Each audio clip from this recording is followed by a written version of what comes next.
বাংলাদেশের ইতিহাসে বিএনপি তথা রাজনৈতিক অঙ্গনে একটি কালো অধ্যায় 1981 সালের 30 মে।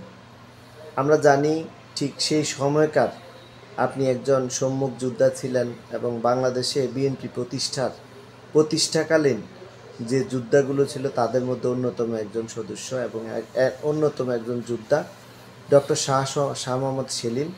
আমরা আজকে তার মুখোমুখি হচ্ছি কুমিল্লা টিভিতে। ঠিক তৎকালীন সেই কালো দিনগুলো এবং কালো রাতগুলোর পরিবেশ কেমন ছিল, পরিস্থিতি কেমন ছিল আমরা জানবো ওনার থেকে। জি, আসসালামু আলাইকুম। ওয়ালাইকুম সালাম। আপনাকে কুমিল্লা টিভির পক্ষ থেকে আপনি এসেছেন। আমরা জানি আপনি বাংলাদেশে বিএনপি প্রতিষ্ঠা এবং পৃথিবীর ইতিহাসে যে কালো অধ্যায় 30 মে 1981 সাল, ঠিক সময়কালীন আপনি সম্মুখ যোদ্ধা হিসাবে ছিলেন এবং তৎকালীন সময়গুলো সরাসরি আপনারা মোকাবিলা করেছিলেন। ঠিক সেই সম্পর্কে একটু আপনার থেকে জানতে চাচ্ছি। ধন্যবাদ আপনাকে। আজকে জাতির একটি দুর্ভাগ্যের দিনের ইতিহাস নিয়ে আপনি দীর্ঘদিন পরে আমার মুখোমুখি হয়েছেন, সেই জন্য নবপ্রজন্মের পক্ষ থেকে এবং আমরা যারা প্রতিষ্ঠাকালীন বিএনপির ছাত্র রাজনীতিতে আমাদের যাদের রাজনীতি শুরু হয়েছিল তাদের সবার পক্ষ থেকে আপনার প্রতি কৃতজ্ঞতা জানিয়ে শুধু একটি কথা বলতে চাই। 30 মের কালো অধ্যায় ইতিমধ্যেই সারা বিশ্বময় শহীদ রাষ্ট্রপতি জিয়া রহমানের শাহাদাত বার্ষিকী নয়, শুধু জিয়া রহমানের হত্যাকাণ্ড নিয়ে বিভিন্ন রকমের আলোচনা সমালোচনা, অনেক ত্যাগ তিতিক্ষার পরে আজকের বাংলাদেশে আবার শহীদ জিয়ার রাজনীতির যে দল, বাংলাদেশ জাতীয়তাবাদী দল, নতুন করে স্বপ্ন দেখছে। বাংলাদেশের রাজনীতিতে শহীদ জিয়ার আগমন কিন্তু একটি মাইলফলক হিসাবে আজকে সুপ্রতিষ্ঠিত সারা বিশ্ব দরবারে। আমি যদি শহীদ জিয়ার সেদিন 30 মে 1981 সালের ঘটনা বলতে চাই, আমাকে একটু পিছন থেকে আসতে হবে। আপনারা জানেন যে 1977 সালে শহীদ রাষ্ট্রপতি জিয়াউর রহমান যখন খন্দকার মুস্তাকের পতনের পরে বাংলাদেশে নতুন করে যখন সামরিক শাসন চালু হয়, তখন একটি গণতান্ত্রিক ব্যবস্থা পুনরুদ্ধারের জন্য শহীদ রাষ্ট্রপতি জিয়া রহমানের যে ভূমিকা, বহুদলীয় গণতন্ত্রের যে চর্চা, তার জন্য তার যে ভূমিকা, বাংলাদেশি জাতীয়তাবাদের আদর্শে নতুন করে একটি নবযুগের সৃষ্টি উনি করেছিলেন। সকল রাজনৈতিক দলের মতামত ভুলে গিয়ে বাংলাদেশি জাতীয়তাবাদের আদর্শে সবাইকে নিয়ে একটি প্ল্যাটফর্ম দাঁড় করেছিলেন বাংলাদেশ জাতীয়তাবাদী দল। সেই দলের প্রথম চেয়ারম্যান হিসাবে উনি যে দায়িত্ব পালন করেছিলেন 1978 সাল থেকে, 78-এর 1 সেপ্টেম্বর বাংলাদেশ জাতীয়তাবাদী দলের জন্ম। তার পূর্বে 1977 সালে সর্বপ্রথম জাগো দলের সৃষ্টি হয়েছিল, যেটা বিচারপতি আব্দুল সত্তার প্রথম এটা সভাপতি ছিলেন। পরবর্তী পর্যায়ে শহীদ জিয়া রহমান যখন বাংলাদেশ জাতীয়তাবাদী দল গঠন করলেন, তখন তিনি রাষ্ট্রপতির পাশাপাশি বাংলাদেশ জাতীয়তাবাদী দলের চেয়ারম্যান হিসেবে দায়িত্ব নিয়ে দলকে সংগঠিত করার দায়িত্ব নিয়ে কাজ করেছিলেন। আমরা সেই দলের আদর্শে অনুপ্রাণিত হয়ে সেই 78 সালের 1 জানুয়ারি 1979 সালে জাতীয়তাবাদী ছাত্রদলের সৃষ্টি হয়। সেই জাতীয়তাবাদী ছাত্রদলের সৃষ্টি থেকে ঢাকার কেন্দ্রীয় কমিটি থেকে শুরু করে চট্টগ্রাম বিভাগের সকল অবস্থানে থেকে আমি একজন ছাত্র হিসেবে চট্টগ্রাম বিশ্ববিদ্যালয় সেদিন জাতীয়তাবাদী ছাত্রদলকে সংগঠিত করার দায়িত্ব পালন করি। 30 মে 1981 সালের ঘটনা যদি বলতে হয়, আপনাকে বলতে হবে আমরা 30 মে বাংলাদেশ জাতীয়তাবাদী ছাত্রদলের কেন্দ্রীয় সম্মেলন অনুষ্ঠানের কথা ছিল ঢাকার গণভবনে। শহীদ রাষ্ট্রপতি জিয়া রহমান সেটার উদ্বোধন করার কথা ছিল।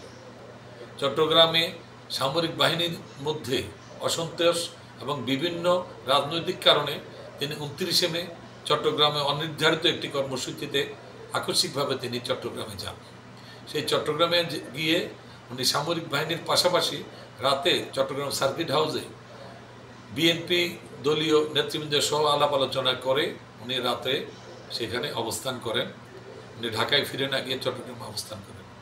এই সুযোগটাকে কাজে লাগিয়ে তদানীন্তন সময়ে জেনারেল মঞ্জুরের নেতৃত্বে একটি কুচক্রী মহল ভারতীয় তাবেদারদের মদত পুষ্ট হয়ে, যেটা পরবর্তীকালে প্রকাশিত হয়েছে, যে শহীদ জিয়াকে হত্যার নীলনকশা করে তারা উৎপাতে বসেছিল।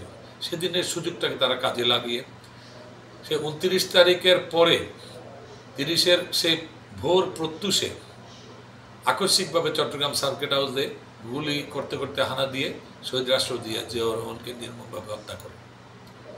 আমরা জাতীয়তাবাদী ছাত্র দলের কেন্দ্রীয় সম্মেলনে অংশগ্রহণ করার জন্য আমি চট্টগ্রাম বিশ্ববিদ্যালয়ের ছাত্র হিসেবে চট্টগ্রামের সকল অঙ্গনের ছাত্রছাত্রীদের সংগঠিত করে বিশ্ববিদ্যালয় সহ আশেপাশের কলেজগুলো সহ আমি যতটুকু আমার মনে পড়ে তৎকালীন সময় বিকেল 3টায় সমতা এক্সপ্রেস নামে একটা ট্রেন চলত। কুমিল্লায়ও যেহেতু আমার বাড়ি, কুমিল্লায় যেহেতু আমি ছাত্র সংগঠনের সাথে জড়িত ছিলাম এবং যুবদলের রাজনীতির সাথে সম্পৃক্ত ছিলাম ছাত্র অবস্থায় তাই আমি 3টার সমতার ট্রেনে করে রাত 8টা সাড়ে 8টার দিকে আমি কুমিল্লা এসে অবস্থান করি। সেখানে এসে কুমিল্লা, নাঙ্গলকোট, লাকসাম, 14 গ্রাম থেকে শুরু করে সমস্ত এলাকার ছাত্রছাত্রীরা তৎকালীন সময়ে আমি আজকে শ্রদ্ধা করে স্মরণ করব। আমাদের তৎকালীন ছাত্র দলের সভাপতি ছিল আমার বন্ধুবর শফিকুর রহমান, সাধারণ সম্পাদক ছিল আব্দুল রব চৌধুরী ফারুক, সাংগঠনিক সম্পাদক ছিল মিস্টার আলাউদ্দিন, মোহাম্মদ আলাউদ্দিন। তারা একত্রিত হয়ে প্রায় 1000-এর উপরে ছাত্রছাত্রী বেষ্টিত অবস্থায় কুমিল্লা স্টেশন, রেল স্টেশন থেকে আমরা রাত 2:30টার ট্রেনে ঢাকা মেইলে করে আমরা ঢাকার উদ্দেশ্যে সম্মেলনে যোগদানের জন্য আমরা রওনা। প্রতিমধ্যে আরও কিছু কিছু জায়গায় আপনার অনেক জেলা থেকে, অনেক এরিয়া থেকে ছাত্র দলের নেতাকর্মীরা সংগঠিত হয়ে সেই ট্রেনে করে আমরা ঢাকার উদ্দেশ্যে রওনা হয়ে আমরা ভোরে ঢাকায় গিয়ে অবস্থান করি। ঢাকায় অবস্থান করার পরে আমরা তখন কিন্তু জানতাম না যে এর মাঝে সেই মসজিদের আজান শুরু হওয়ার পূর্বেই শহীদ জিয়াকে হত্যা করা হয়েছে। বাংলাদেশের মানুষের প্রাণপ্রিয় নেতা শহীদ জিয়া চট্টগ্রাম সার্কিট হাউসে নির্মমভাবে শাহাদাত বরণ করে পড়ে আছেন, সেটা তখন আমরা জানতাম না। ঢাকা রেল স্টেশনে পৌঁছার পরে ভোরবেলা আমরা সেখান থেকে মিছিল সহকারে সর্বপ্রথম চলে আসি বর্তমান যে আপনার পল্টনের যে বিএনপি কার্যালয়, সেই বিএনপি কার্যালয়ের সামনে। এই বিএনপি কার্যালয়ের সামনে আমরা এসে নাস্তা খাওয়ার কালীন সময়ে ধরেন 7টা, সাড়ে 7টা, 8টার মধ্যে আমরা তখন একটা গুঞ্জন শুনতে পাই যে শহীদ রাষ্ট্রপতি জিয়াউর রহমান মারা গেছে, সম্মেলন অনুষ্ঠিত হবে না, দেশের পরিস্থিতি কোথায় যাচ্ছে কেউ তখন কিছু বলতে পারে না। ঢাকার মানুষের মাঝে গুঞ্জন, কিছু কিছু রিক্সা গাড়ি চলতেছে আর মানুষের মধ্যে একটা হতাশা, উৎকণ্ঠা সেগুলো বিরাজ করছে। আমরা সব ভেদাভেদ ভুলে গিয়ে আমরা যেহেতু গণভবনে আমাদের সম্মেলনের স্থান নির্ধারিত ছিল, সম্মেলন হবে কি হবে না তাও আমরা জানি না, শহীদ জিয়া আসলে আসবেন কি আসবেন না, মারা গিয়েছেন শুনেছি, কোনটা সত্য মিথ্যা কোনো কিছু আমরা জানি না। তখনও কিন্তু রেডিওতে কোনো অ্যানাউন্সমেন্ট আসে না। রেডিওতে অ্যানাউন্সমেন্ট আসছে আমাদের যতটুকু মনে পড়ে 9টার পরে। আমরা গণভবন অভিমুখে আমরা মিছিল সহকারে আমরা পৌঁছি। গণভবনে পৌঁছার পরে আমরা তখন রেডিওর অ্যানাউন্সমেন্ট শুনতে পেলাম শহীদ জিয়া মারা গিয়েছে, শহীদ জিয়াকে একটি কুচক্রি মহল সামরিক অভ্যুত্থানের মাধ্যমে হত্যা করেছে। সেই ঘটনাটা শোনার সাথে সাথে আমরা গণভবনের সারা দেশের বিভিন্ন জেলা থেকে যে সমস্ত নেতাকর্মীরা এসেছে, আপনি ধরে নিতে পারেন 2,500 থেকে 3,000 ছাত্রছাত্রী, আমরা তখন এই গণভবনের সম্মুখে আমরা দাঁড়িয়ে আমরা এই হত্যাকাণ্ডের প্রতিবাদ জানানোর জন্য প্রস্তুতি গ্রহণ করছি। আমি আজকে শ্রদ্ধা করে স্মরণ করব তৎকালীন ছাত্র দলের কেন্দ্রীয় কমিটির সভাপতি ছিলেন গোলাম সরোয়ার মিলন, সাধারণ সম্পাদক ছিলেন আবুল কাশেম চৌধুরী। আবুল কাশেম চৌধুরীর ব্যক্তি জীবনে আমার সাথে খুবই বন্ধুত্বপূর্ণ সম্পর্ক ছিল। তার পাশাপাশি তৎকালীন ছাত্র দলের যুগ্ম আহ্বায়ক বা সাধারণ যুগ্ম সম্পাদক ছিল শাহ আহমেদ বাদল, আর আজকে যে মাহবুদ্দিন খোকন সহ অনেক ছাত্র নেতৃবৃন্দ যাদের সাথে ঢাকা বিশ্ববিদ্যালয়ে আমাদের একটা যোগসূত্র ছিল এবং কেন্দ্রীয় ছাত্র দলের নেতৃত্ব হিসেবে আমি সবার সাথে পরিচিত ছিলাম। আমরা সবাই একত্রিত হয়ে একটি সিদ্ধান্তের অপেক্ষায় রয়েছি যে আমরা একটি বিস্ফোরণ ঘটিয়ে আমরা এই শহীদ জিয়ার হত্যার বদলা নিতে আমরা প্রতিবাদে আমরা একটা মিছিল বের করব। গোলাম সরোয়ার মিলন তৎকালীন সময়ে হঠাৎ করে এসে আমাদেরকে বাধা দিল যে এই মুহূর্তে যদি কোনো মিছিল বের করে তাহলে সামরিক বাহিনী কী অবস্থা আছে আমরা বুঝতেছি না, সেই ক্ষেত্রে গোলাগুলির আশঙ্কা থাকতে পারে, মিছিলে হামলা হতে পারে, সেই জন্য মিছিল যেন আমরা এই মুহূর্তে না করি সেই জন্য সে বাধা দেয়। কিন্তু সমস্ত উত্তেজিত ছাত্র জনতা তাকে লাঞ্ছিত করে একটা পর্যায়ে তার ব্যারিকেড ভেঙে আমরা কাশেম চৌধুরী সহ আমরা সবাই বেরিয়ে পড়ি।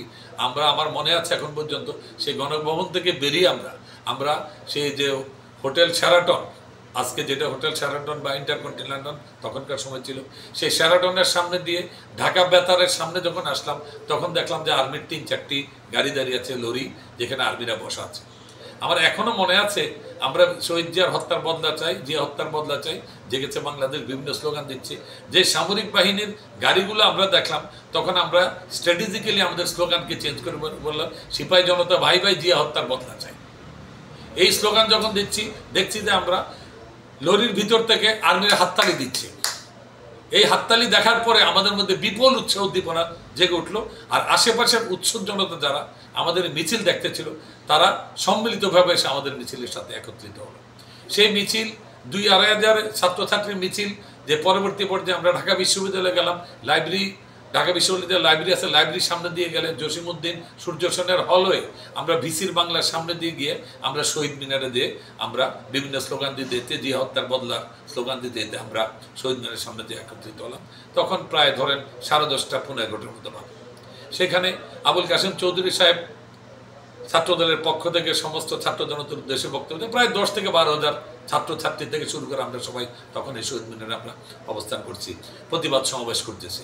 এবং অত্যন্ত আমি গর্ববোধ করি যে তৎকালীন সময়ে এই শহীদ মিনারে আমাদের যে শপথ বাক্য অনুষ্ঠিত হয় জিয়া হত্যার বদলার ব্যাপারে, আমি একটি জেলা পর্যায়ের এবং বিভাগীয় পর্যায়ের নেতা হয়েও সেদিন এই শপথ অনুষ্ঠানটা আমি নিজে স্বয়ং পরিচালনা করেছিলাম কাসেম চৌধুরীর নির্দেশে।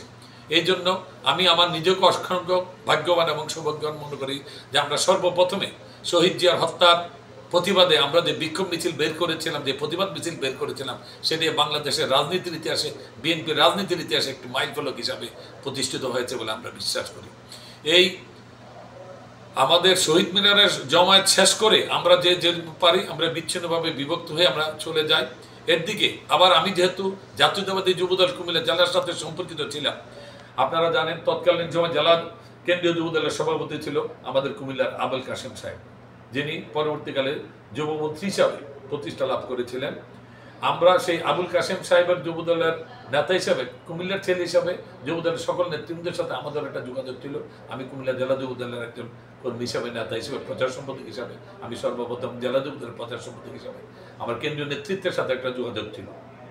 সেই হিসাবে আমরা আবার ফিরে এসে আমি ব্যক্তিগতভাবে আমাদের কুমিল্লার কিছু সংখ্যক ছেলেরা আমরা যারা ছাত্র দলের পরিচিত ফেস আছে, আমরা দলবদ্ধ এসে বাইতুল মোকাররমের সামনে এসে আবার দেখলাম জাতীয়তাবাদী যুব দলের নামে, আমি আজকে শ্রদ্ধা করে স্মরণ করি জিয়াউল হক ফারুক ঢাকা কলেজের একসময়ের ভিপি ছিলেন, কামরুজ্জামান আয়েত আলী মিরপুরের কমিশনার ছিলেন, মির্জা আব্বাস সাহেব, আজকের মির্জা আব্বাস সাহেব, গয়েশ্বর দাস, অনেকেই সেদিন আবার যুবদলের ব্যানার একটি মিছিল নিয়ে সে বাইতুল মোকাররমের সামনে এসে আবার আমরা বাইতুল মোকাররমের সামনে সেই মিছিলে আমরা এই কুমিল্লার গুটি কয়েক কিছু লোকজন আমরা আবার এটার সাথে শরীক হই।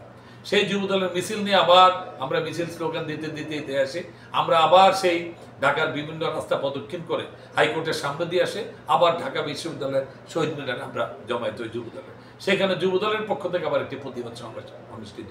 সেই প্রতিবাদ সমাবেশে যুবদলের নেতৃবৃন্দের বক্তৃতার পাশাপাশি সেই যুব সমাবেশেও কিন্তু আমার সৌভাগ্য হয়েছিল, আমি শপথ বাক্য পাঠ করানোর সুযোগ পেয়েছিলাম।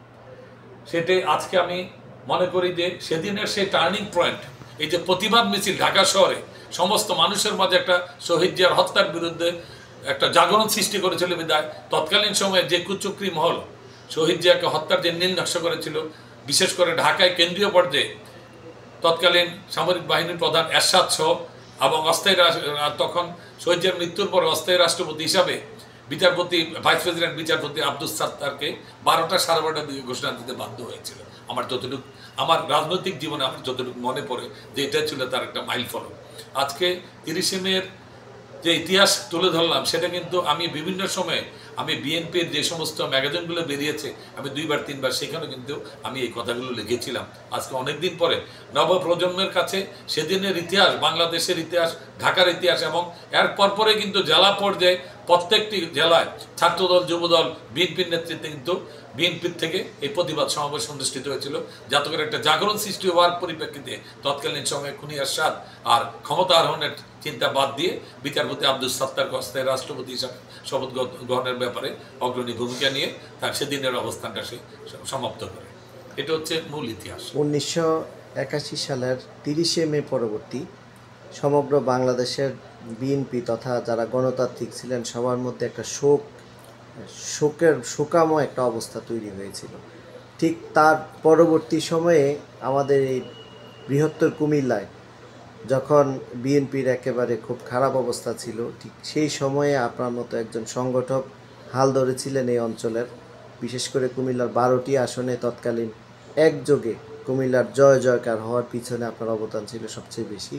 ঠিক তখনকার যে আপনি সংগঠক হিসেবে যেভাবে গুছিয়েছিলেন কুমিল্লাকে, তার বিষয়ে যদি একটু আমাদেরকে বলতেন। ধন্যবাদ আপনাকে। দেখুন, আমি চট্টগ্রাম বিশ্ববিদ্যালয়ে চাকসু নির্বাচনে অংশগ্রহণ করেছিলাম জিয়াউর রহমান সাহেবের জীবদ্দশায় 1980 সালের অক্টোবর মাসে। সিরাজ সেলিম পরিষদের ব্যানারে চাকসুর আমি জিএস পদে প্রতিদ্বন্দ্বিতা করেছিলাম। কুমিল্লাবাসী অনেকেই যারা আমাকে চেনেন জানেন, আমি চট্টগ্রাম বিশ্ববিদ্যালয়ের একজন ছাত্রনেতা হিসেবে, বিএনপির আদর্শের একজন সৈনিক হিসেবে আজকের সবার কাছে আমার পরিচিতি আছে। শহীদ জিয়াউর রহমান সাহেব ব্যক্তিগতভাবে আমাকে চিনতেন এবং আমাদের নির্বাচনের 5-7 দিন আগে উনি চট্টগ্রাম গিয়েছিলেন। সেই মিটিংয়ে শহীদ জিয়ার সামনে বসে আমরা কিন্তু আমাদের নির্বাচনী জয়লাভের বিষয়ে উনি আমাদের দিক নির্দেশনা এবং গাইডলাইন দিয়েছিলেন। তৎকালীন হাটহাজারীর এমপি, আমাদের পরবর্তীতে জাতীয় পার্টি করলো যে আনিসুল ইসলাম মাহমুদ, ওনাকে দায়িত্ব দেওয়া হয়েছিল জিয়াউর রহমান সাহেবের পক্ষ থেকে। উনি দায়িত্ব দিয়েছিলেন যে চট্টগ্রাম বিশ্ববিদ্যালয়ের ছাত্র দলের নির্বাচন ব্যাপারে ভূমিকা রাখার জন্য। আমি কুমিল্লার প্রতিনিধি হিসাবে আমার এখনও মনে পড়ে যে আমি জিএস হিসাবে মাত্র 91 ভোটে আমি সেদিন নির্বাচিত হতে পারি নাই। ফুল প্যানেল ইসলামী ছাত্র শিবিরের পক্ষ থেকে হয়েছিল জসিম গাফফার পরিষদ, কিন্তু জিএস হিসাবে আমি স্বল্প ভোটের ব্যবধানে কুমিল্লার কিছু ছাত্রলীগের রোশানলে পরে সেই থেকে নির্বাচিত হতে পারিনি, আমার দুঃখ নেই। কিন্তু তারপরে 1983 সালের জুলাই মাস পর্যন্ত কিন্তু আমি চট্টগ্রাম বিশ্ববিদ্যালয়ে অবস্থান করি একজন ছাত্রনেতা হিসাবে। 83 সালের জুলাই মাসে আমি সর্বপ্রথম কুমিল্লায় আসি। আপনি শুনে খুশি হবেন, 1983 সালের 14 ফেব্রুয়ারি ঢাকাতে শিক্ষা কমিশনের বিরুদ্ধে যে আন্দোলন করেছিল ঢাকা বিশ্ববিদ্যালয়ের ছাত্ররা, এরশাদ বিরোধী শিক্ষা নীতির বিরুদ্ধে যে আন্দোলন করেছিল, সেই আন্দোলনের ট্রাক উঠিয়ে দিয়ে জাফর জয়নাল দেলোয়ার সহ দীপালি শাহ সহ অনেকে সেদিন শাহাদাত বরণ করেছিল। সেই 14 তারিখের পরে 15ই ফেব্রুয়ারি আমি চট্টগ্রামে একক উদ্যোগ নিয়ে সকল দলকে একসাথে করে আমরা চট্টগ্রাম বিশ্ববিদ্যালয় থেকে মিছিল সহকারে আমরা প্রায় 30টি বাস নিয়ে আমরা চট্টগ্রাম শহরে আমরা প্রতিবাদ সমাবেশ, এরশাদের বিরুদ্ধে প্রতিবাদ মিছিল করেছিলাম। সেই মিছিল চট্টগ্রাম শহীদ মিনারের সামনে যখন পৌঁছায়, সেখানে আমাদের চট্টগ্রাম বিশ্ববিদ্যালয়ের ছাত্র মোজাম্মেল শাহাদাত বরণ করে। আজকে আমি শ্রদ্ধা করি, তারকে স্মরণ করছি।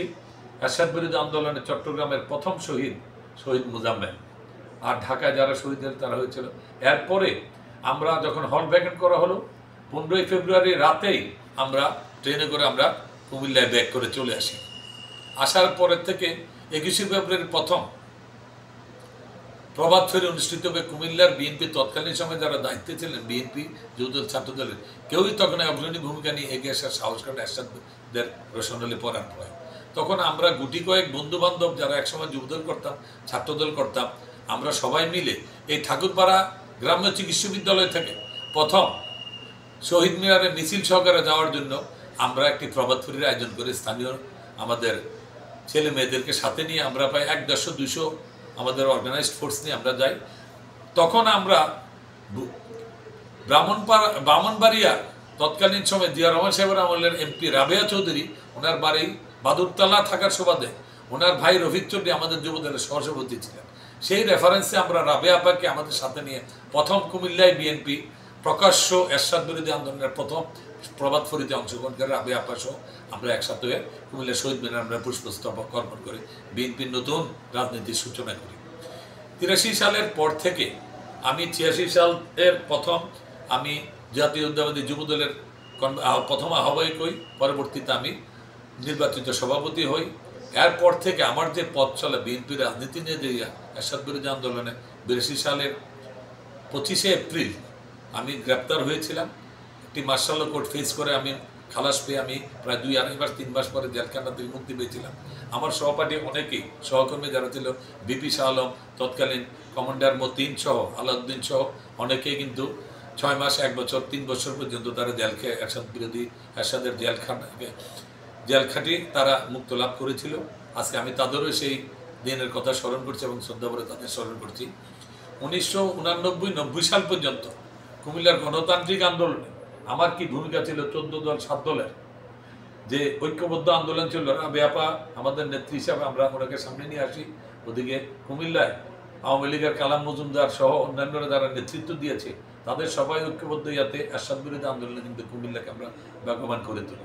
সেখানে শুধুমাত্র বিএনপি সংগঠনের জন্য নয়, এরশাদ বিরোধী আন্দোলনে আওয়ামী লীগ সহ সমমনা সকল দলগুলোকে ঐক্যবদ্ধ করার পিছনে আমাদের একটা বিশেষ ভূমিকা ছিল। এবং আমি তৎকালীন সময়ে জাতীয়তাবাদী যুবদলের সভাপতি হিসাবে সকল রাজনৈতিক যুব সংগঠনের মধ্যে আমি কিন্তু যুব সংগ্রাম পরিষদের বৃহত্তর কুমিল্লার আহ্বায়ক হিসেবে দায়িত্ব পালন করেছি। আজকে 1991 সালে প্রথম যখন বিএনপি নির্বাচনে অংশগ্রহণ করে, আপনারা জানেন কুমিল্লায় 12টি সিটের মধ্যে 11টি সিটে বিএনপি জয়লাভ করেছিল। কুমিল্লা সদর উত্তরের মুরাদনগর, দেবিদ্যা, চান্দিনা, দাউদকান্দি সহ কুমিল্লার সকল আসনগুলোতে, একমাত্র বুড়িচং ছাড়া সকল আসনগুলোতে কিন্তু আমরা জয়লাভ করেছিলাম। বরুড়ার আবু তাহের সাহেব, নাঙ্গলকোটের ডক্টর কামরুজ্জামান, লাকসামের এটিএম আলমগীর, কুমিল্লা সদরের কর্নেল আকবর হোসেন সাহেব, আমরা এইভাবে প্রত্যেকটি সিটে আমরা কিন্তু সেদিন 1991 সালে আমরা কিন্তু জয়লাভ করেছিলাম। একটি মাত্র 2টি সিট আমরা পাইনি। একটি হচ্ছে আপনার বুড়িচঙ্গের বুড়িচঙ্গে তখন ছিল আব্দুল মতিন খসরু, জয়লাভ করে 91 সালে। আর কুমিল্লা 9-এ তৎকালীন সময়ে মনিরুল চৌধুরী জাতীয় পার্টির ব্যানারে আবার নির্বাচিত হয়। এই 2টি সিট ছাড়া 10টি সিটে বিএনপি কিন্তু একক সংখ্যাগরিষ্ঠতা লাভ করে। এবং এই আসনগুলো প্রাপ্তিতে বিএনপিতে সংগঠিত করার পিছনে আমাদের কি ভূমিকা ছিল, বিএনপির রাজনীতি তৎকালীন সময় যারা করেছেন তাদের সবার কাছে এটা পরিস্ফুটিত। আজকে আমি শ্রদ্ধাভরে যে সমস্ত নেতৃবৃন্দ এবং কর্মীরা আমাদের সেদিনের এই দলকে সংগঠিত করার জন্য কাজ করেছে, তাদেরকে আমি শ্রদ্ধাভরে আজকের এই আপনার মাধ্যমে স্মরণ করতে চাই। শহীদ প্রেসিডেন্ট জিয়াউর রহমানের তৎকালীন বিএনপি গঠন সহ গণতান্ত্রিক বাংলাদেশ প্রতিষ্ঠায় যে রূপকার ছিলেন, সেই ধারাবাহিকতায় আজকে আবারও 24শে জুলাই অভ্যুত্থান পরবর্তী বাংলাদেশে বিএনপির সেই গণতন্ত্র চর্চার যে জোয়ার বইছে, ঠিক সেই সময় বিভিন্ন জায়গা থেকে বিএনপির বিভিন্ন ধরনের বিরূপ প্রতিক্রিয়া আসছেন। জনগণের মধ্যে বিভিন্ন ধরনের নেগেটিভ চিন্তাভাবনা তৈরি হচ্ছে বিএনপির কিছু নামধারী কর্মীর কার্যকলাপের কারণে। আপনি যেহেতু প্রতিষ্ঠাকালীন বিএনপির একজন আদর্শের সৈনিক, আপনার পক্ষ থেকে এ বিষয়ে একটু জানতে চাচ্ছি। একটি সুন্দর প্রশ্ন আপনি করেছেন। আমি যদি 24-এর গণবিপ্লব বা জুলাইয়ের বিপ্লব সম্পর্কে বলতে যাই, তাহলে কিন্তু বিএনপির ভূমিকাকে আপনি কোনো অবস্থাতেই অস্বীকার করতে পারবেন না। আওয়ামী দুঃশাসনের বিরুদ্ধে বাংলাদেশে যদি কোনো রাজনৈতিক দলের একচ্ছত্র নেতৃত্ব থেকে থাকে সরকার বিরোধী, সেটা কিন্তু আপনার বিএনপিকে এককভাবে আপনাকে সেই কৃতিত্ব দিতে হবে। জনমত মানে হাসিনার বিরোধী জনমত সৃষ্টিতে বিগত 16-17টি বৎসর যে কোনো ষড়যন্ত্রের বিরুদ্ধে বিএনপি কিন্তু সবসময় সোচ্চার ছিল। আমি আজকে দেশনেত্রী বেগম খালেদা জিয়া যে কতটুকু কষ্ট স্বীকার করেছে আমাদের মাতৃতুল্য বেগম জিয়া, উনি একটি মিথ্যা মামলায় 7 বৎসরের মতো কারান্তরীণ ছিলেন। চিকিৎসার জন্য উনি বিদেশ যেতে পারেন নাই। তারপরও কিন্তু তিনি আপসীর নেত্রী হিসেবে যেমন বিশ্ব দরবারে প্রতিষ্ঠিত, আবারও তিনি এই স্বৈরাচার হাসিনার বিরুদ্ধে ওনার সেই ভূমিকা কিন্তু উনি রেখে উনি জীবন মৃত্যুর সন্ধিক্ষণে থেকেও কিন্তু উনি পিছপা হন নাই। তার ছেলে তারেক জিয়া নৃশংসভাবে নির্মমভাবে তাকে টর্চার করা হয়েছিল সেই সামরিক শাসনের সময় 1/11-এর যে ঘটনাগুলো আছে। এরপরে আজকে 17 বছর উনি নির্বাচিত জীবনযাপন করুন, বিএনপিকে সংগঠিত করার পিছনে ওনার যে অবদান, আমি একজন প্রতিষ্ঠাকালীন সদস্য হিসাবে আমি শ্রদ্ধাভরে আজকে দেশনেত্রী বেগম খালেদা জিয়া এবং তারেক জিয়ার প্রতি আমার শ্রদ্ধা এবং ভালোবাসা এবং ওনাদের যে ত্যাগ দলের প্রতি এবং দেশের প্রতি, সেই জন্য আমি কুমিল্লাবাসী সহ বাংলাদেশের সকল মানুষের পক্ষ থেকে ওনাদেরকে আমরা লাল সালাম জানাই। আজকে দেখুন 17 বৎসর এই দাবানলের বিরুদ্ধে সংগ্রাম করতে যেয়ে জুলাই বিপ্লবে ছাত্রদের একটা বিশেষ ভূমিকা ছিল। সেটাকে মহান 71-এর পরে বাংলাদেশে আপনি কিন্তু 90-এর স্বৈরাচার বিরুদ্ধে আন্দোলনকে আপনি কিন্তু খাটো করে দেখতে পারবেন না। 71-এর মহান স্বাধীনতা সংগ্রাম, 90-এর এরশাদ বিরোধী আন্দোলন, 71-এ যেমনিভাবে শহীদ রাষ্ট্রপতি জিয়া রহমানের স্বাধীনতার ঘোষণা দিয়েছিলেন, 90-এর স্বৈরাচার বিরোধী আন্দোলনে দেশনেত্রী বেগম খালেদা জিয়ার ভূমিকা, আবার এই 24-এর গণবিপ্লবের পূর্বে দেশনায়ক তারেক রহমানের যে অবদান দলকে সংগঠিত করে এই সরকার বিরোধী আন্দোলনকে চাঙ্গা করার পিছনে, এবং সর্বশেষ পরিণতি দেবে জুলাই বিপ্লবে বিএনপি সহ সকল সমন্বয় দলগুলোকে ছাত্রদের এই আন্দোলনের সাথে সম্পৃক্ত করে যে অবদান রেখেছে, সেই জন্য জাতি তাদের কাছে কৃতজ্ঞ এবং কৃতজ্ঞ থাকবে। কিন্তু এই 24-এর গণবিপ্লবের পরে একটি মহল যে কোনোভাবে চেষ্টা করতেছে বিএনপিকে কলুষিত করার জন্য, বিএনপিকে বদনাম ছড়ানোর জন্য। সুযোগ সন্ধানী চক্র সবসময় কিন্তু উৎপাদে বসে থাকে। আমি তো মনে করি যে আওয়ামী লীগের ছত্রছায়া থেকে যারা একসময় নিজেদের আখের গুছাতে ব্যর্থ হয়েছে, তারা এখন নতুন করে বিএনপির ছত্রছায়া এসে বিএনপির বদনাম কামাই করার জন্য, বিএনপিকে নষ্ট করার জন্য, বিএনপির সুনাম নষ্ট করার জন্য তারা উঠে পড়ে তৎপর হয়েছে। আমি আজকে শুধু এই কথাটাই বলবো, আমরা যারাই বিএনপির দায়িত্বশীল নেতৃবৃন্দ যারা আছে, জেলা পর্যায়ে, থানা পর্যায় থেকে, ইউনিয়ন পর্যায় থেকে শুরু করে কেন্দ্রীয় পর্যায়ে পর্যন্ত, সকল নেতৃবৃন্দের প্রতি আমার উদাত্ত আহ্বান থাকবে, একটি সুন্দর বাংলাদেশ বিনির্মাণে জুলাই বিপ্লবে যেইভাবে ছাত্র জনতা আত্মুতি দিয়েছে, তাদের ত্যাগের প্রতি শ্রদ্ধা রেখে আমরা একটি সুন্দর বাংলাদেশ বিনির্মাণে, একদম গণতান্ত্রিক বাংলাদেশ প্রতিষ্ঠায় সকলকে আমরা ঐক্যবদ্ধ রাখতে চাই। পুরাতন বিএনপি, নতুন বিএনপি বলতে কোনো শব্দ নাই, শব্দ একটাই, শহীদ জিয়ার আদর্শের বিএনপি যারা আছে তাদেরকে একটি প্ল্যাটফর্মে আনতে হবে।